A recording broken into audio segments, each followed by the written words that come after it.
നമ്മുടെ കർത്താവ് സഹ്യോൻ കോട്ടയുടെ ഉള്ളിൽ നിന്ന് പുറപ്പെട്ടപ്പോൾ തന്റെ സ്ലീബായെ തോളിൽ വഹിച്ചു.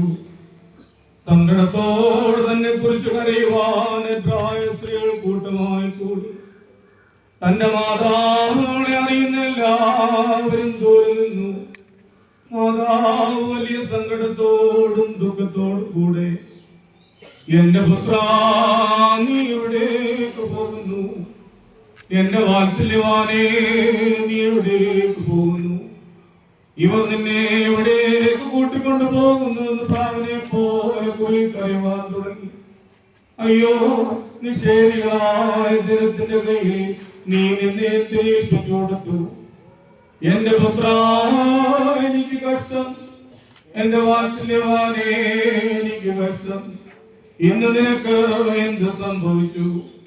ഞങ്ങൾക്ക് വേണ്ടി ഉണ്ടായ നിന്റെ കഷ്ടാനുഭവം ഞങ്ങളെ പ്രതിയുള്ള നിന്റെ താഴ്മയും വാഴ്ത്തപ്പെട്ടതാവുന്നു.